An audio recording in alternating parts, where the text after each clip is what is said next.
I wouldn't have done this even 6 months ago. So my real life experiences confirmed some of the biggest fears we have as women, which are always being victims of bad guys and wild animals. Those are usually the two major ones that stop us before we ever even get started. So by the end of this video, I'm going to share how I overcame that, and also what I took on my first backpacking or hiking trip, I should say, and how I overcame those fears. So what that experience was like, and the gear and equipment I added for safety measures as I went. About 2 years ago, I decided it was time to really take serious control of my health, and that led to walking a pretty significant amount. And I guess I would say it was significant because it was a major change from my previous lifestyle. And I walked almost every day. It was rare that I skipped a day. It might be one day a week, once in a while, 2 days a week that I didn't. And initially, I started out with small increments just to increase the amount of steps. I was monitoring my steps on my Apple Watch, which ended up being a great tool to be mindful of, and slowly set small goals to increase it. So eventually I was, within, I don't know, a month or two, I was doing 2 to 4 miles a day. I then decided to run a 5K, trained for that, ran the 5K in Coronado, San Diego. Lots of fun. My daughter did that with me. It was there to cheer me on. That was extra special. And then I added in a weighted vest. I'd seen a lot of benefits about that online for women. And I pretty immediately, I started with a 12 pounds, didn't find that to have too much significance for me. And within a month went to a 20-pound vest.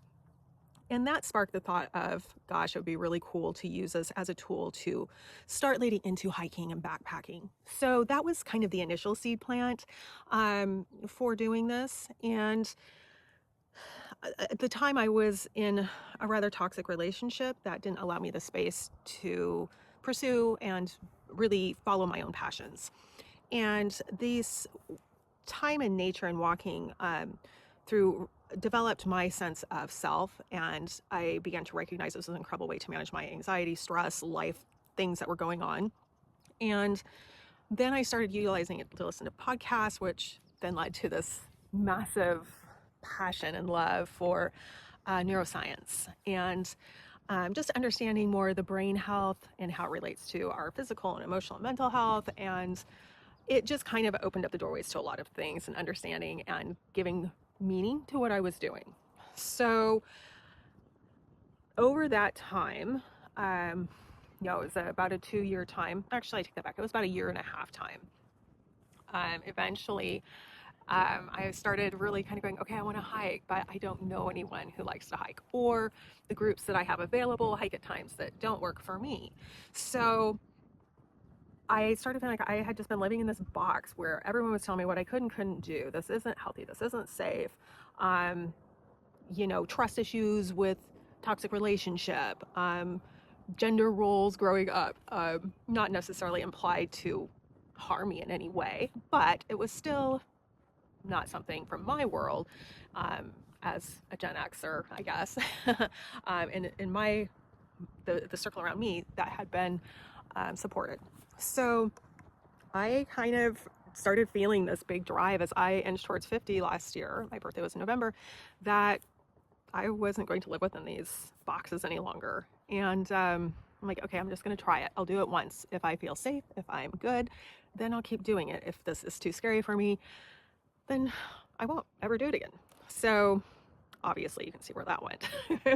The biggest two things that lead to the fear of coming out in talking to women who are like myself wanting to do this, who either have faced it or have made the choice not to do it, or contemplating it, is the fear of bad guys and wild animals. So, pretty specifically here, the wild animal part is, mountain lions. Sometimes I hear snakes, or bobcats is another one I hear once in a while. But it is probably larger, or more commonly said, that humans, bad guys, which I totally get. And I personally have lived that. So I understand that. It's a very legitimate concern. I personally lived through having a stalking situation more than once, one that was significant enough that the police told me I had to move out of my home. My children and I were in danger. So a terrifying experience and one that you don't forget. So definitely some scars there, as well as growing up, I had a cougar attack my horse, and it turned out it had been watching the horse and I while we were prepared for a horse show all day the day prior. Attacked my horse. My horse jumped out of the corral to save his life, thankfully.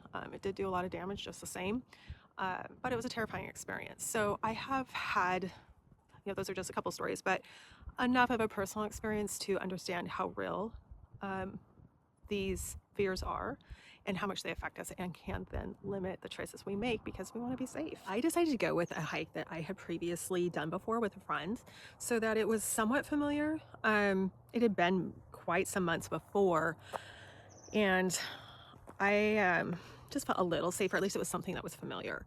So the trail was on All Trails.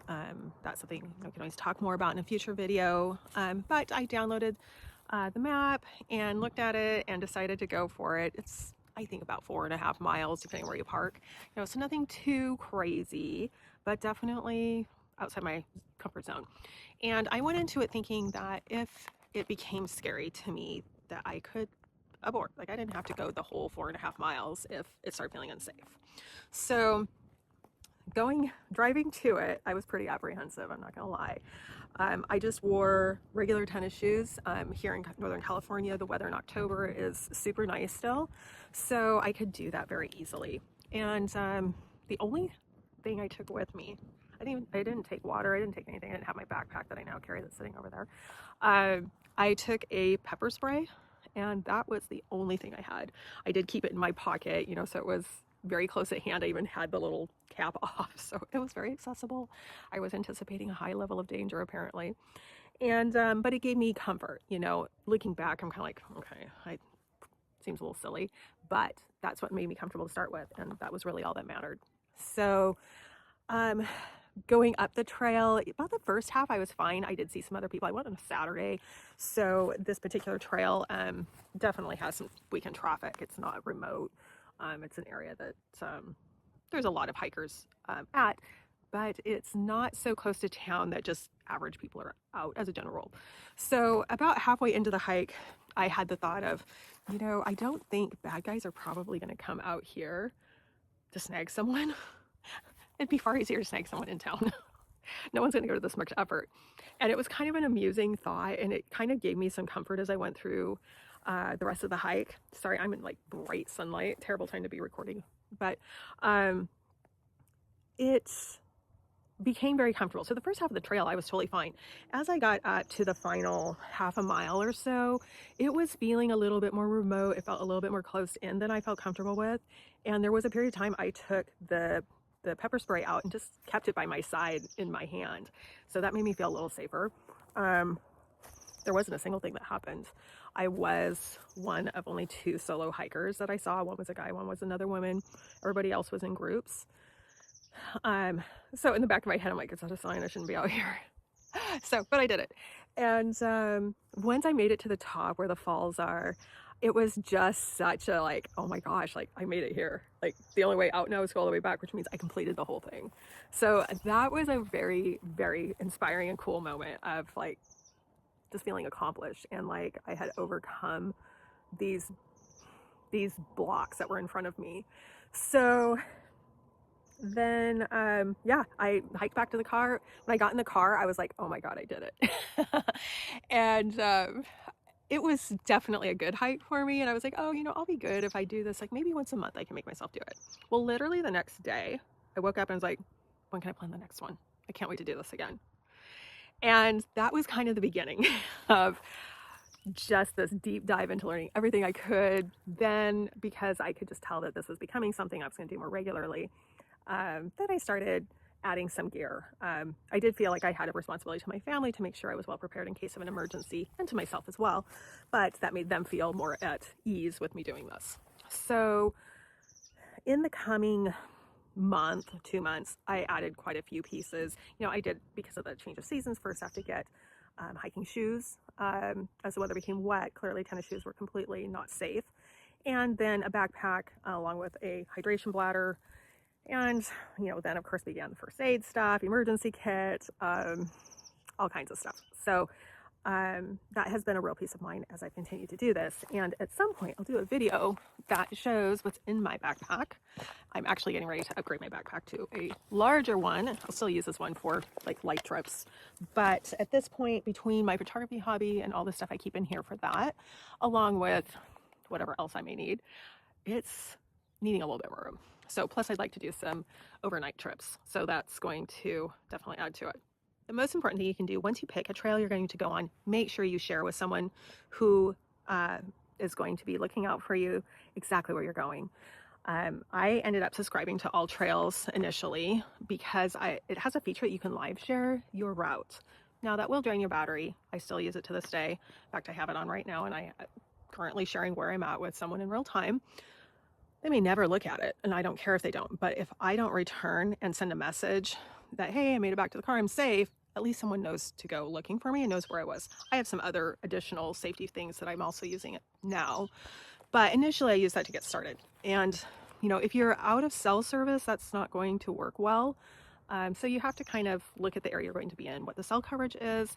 If there's no coverage, well then, you know, and if you're comfortable going out, just make sure you share all the details with someone you trust and know will be looking out for you. Then after that, carry something for safety. You know, I did the pepper spray initially. I now have a stun gun as well as a couple other things. So then I think it's probably smart to research your area for what dangers there could be. So, you know, here in Northern California, rattlesnakes, poison oak, certain times of the year, depending on what trails you're on, could be a bear, mountain lions. So just good to know those things, and especially with the wildlife, just know what to do if you were to run into them. You know, as a general rule, they don't want to be around us. I don't trust mountain lions. Bears really aren't out to eat us here in this region of the world. So I don't have as much fear about them. It's really more about not startling them. And if they've got little ones, well, you know, we just need to use some common sense and be informed on the best measures to take if we should happen to encounter them. So poison oak and rattlesnakes are probably a real good idea in this region to be able to recognize. So yeah, you do those things. So tell someone where you're at, map it out, and download the map to your phone in case you end up losing cell service, and have something for you for safety. Know what the risks are, wildlife and poisonous plants. Just read. I mean, it only takes, if you put 30 minutes into it, you know, you're gonna be fine. So, and then just go for it. And if you love it, a whole new world is opening up. So that's what I did, and here I am. I do have a checklist now that I go through because I do tend to do longer hikes these days. Not always, but I often take longer hikes these days. And so I do have a checklist when I'm going out on long hikes to make sure I don't forget stuff. I have found over time as I accumulate more safety items, things that I want to take with me, camera equipment, batteries, you know, there's all kinds of stuff. I do like having that checklist to refer to and make sure I haven't forgotten anything before I get on the trail. You know, for example, I forgot hiking socks last week. That kind of sucked. So I'm thinking about making that into something that I can share with you guys if you would like it. Drop a note in the comments and I will be sure to create something and create a link so that you can also use that to get started. I now prefer to hike alone.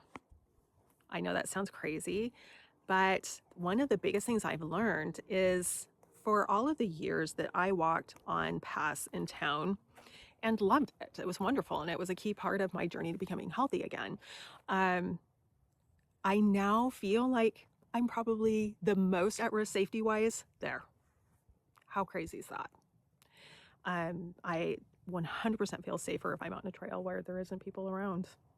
And the few people I do tend to run into are usually like myself, out doing the same thing. So that has been a huge learning lesson. And now that I've made peace with that and really truly believe it, it has just opened up so many doors for me. So that's been absolutely incredible. And I hope this information's been useful.